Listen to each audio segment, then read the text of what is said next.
Cantik sekali ya Mams tampilan dari alokasia ini. Maka tak heran jika sensasi alokasia kian mewabah di kalangan hobis. Tak hanya diminati pasar lokal, tetapi alokasia ternyata turut mencengkram hati kolektor asing. Sosok daun kekar berurat tajam ditunjang kekayaan ragam jenisnya seakan memperlebar peluang pasar.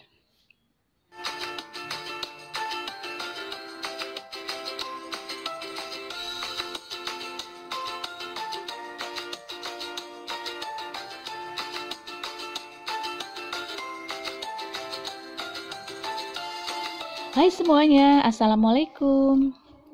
Di video kali ini kita akan kembali bedah buku mengenai 56 alokasia eksotis yang dikeluarkan oleh redaksi PS.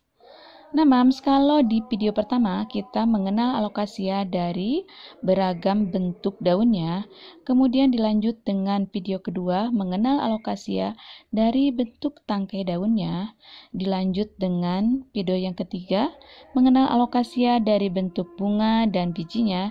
Nah, kali ini adalah video keempat yang ngebahas tentang 56 alokasi eksotis, dan kali ini di video keempat ini kita akan membahas syarat tumbuhnya.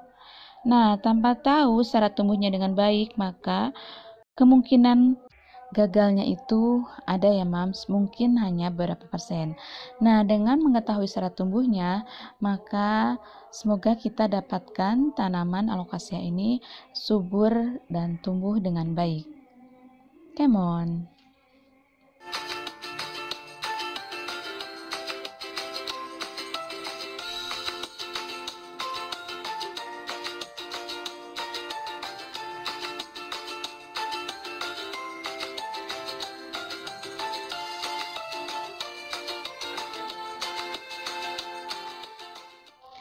Sesungguhnya alokasia tidak mengalami masa dormansi atau tidur sejenak, asalkan ditanam pada lingkungan tumbuh dan perawatan yang tepat.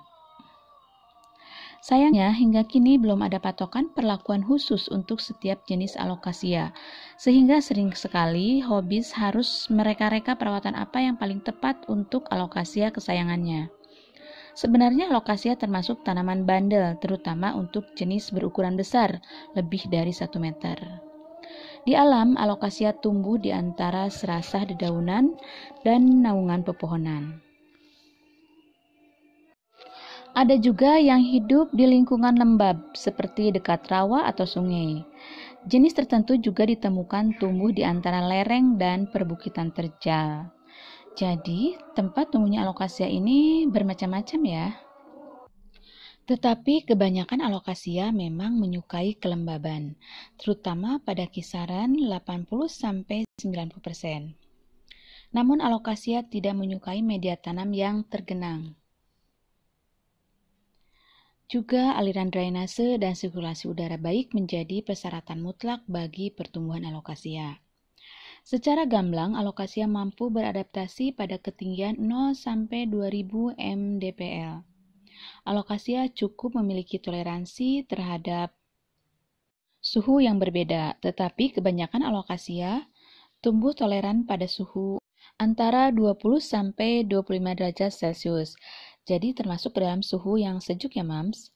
Dan paparan cahaya matahari yang dibutuhkan tidak penuh, sekitaran 63-73% saja.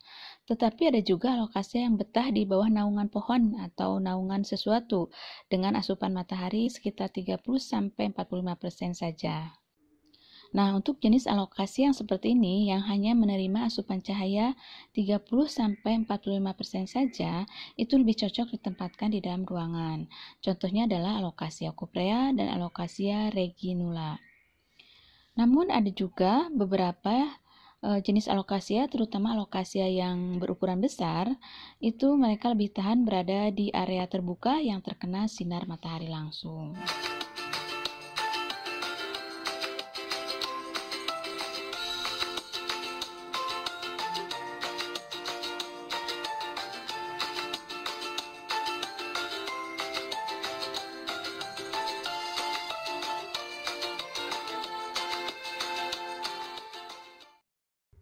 Nah, dari beberapa uraian tadi dapat disimpulkan bahwa syarat tumbuh alokasia berdasarkan buku referensi 56 alokasi eksotis adalah sebagai berikut.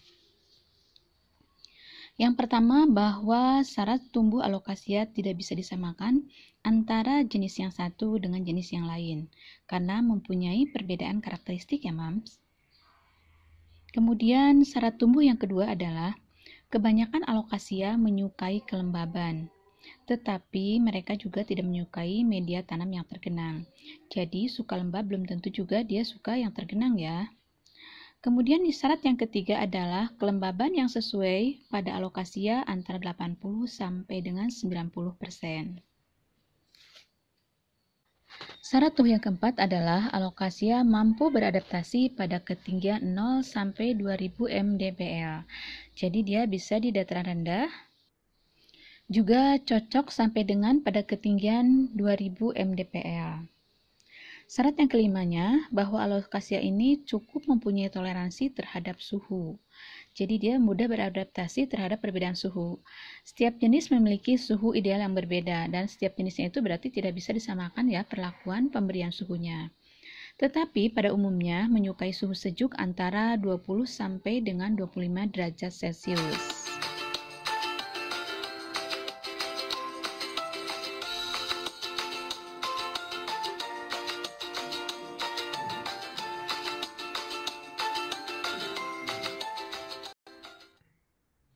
Dan syarat untuk tumbuh yang terakhir yaitu yang ketujuh, bahwa alokasia itu memerlukan paparan cahaya matahari tidak penuh. Jadi hanya sekitar 63 sampai 73% saja. Tetapi tidak bisa disamakan antara satu jenis alokasia dengan jenis alokasia yang lain. Karena memang ada beberapa juga jenis alokasia yang betah di bawah naungan dengan asupan cahaya hanya sekitar 30 sampai 45% saja. Nah, jadi jenis alokasia yang betah di bawah naungan yang hanya memerlukan 30 sampai dengan 45% saja, ini cocoknya ditempatkan di dalam ruangan, Mam. Contohnya adalah jenis alokasia cuprea.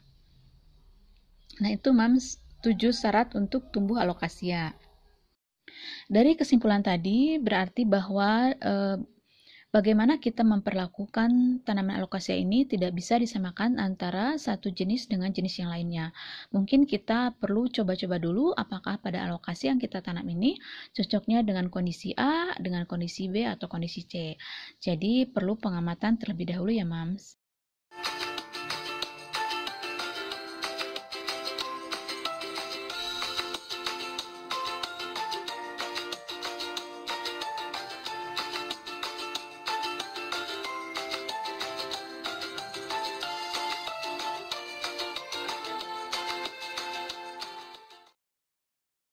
Nah, jika sudah didapatkan kondisi yang baik, yang cocok, maka akan tumbuh alokasia yang sehat, yang subur, dan mempunyai daya pikat yang luar biasa. Berdasarkan asal-usulnya, kebanyakan alokasia berasal dari kedalaman hutan hujan tropis nan rindang, lembab, dan bertanah subur. Habitat aslinya tersebar luas meliputi tropikal Asia, Okeania, hingga benua Australia. Termasuk ada 41 jenis endemik ditemukan di hutan Indonesia yang dianggap surga dunia bagi keluarga talas-talasan.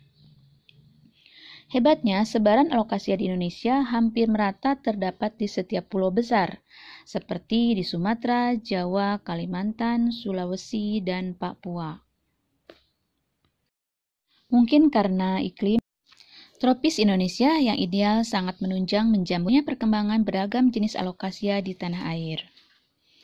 Apalagi jumlah hibrida alokasia pun kian bertambah sejalan makin rajinnya breeder merekayasa alokasia hingga tercipta aneka varian atraktif.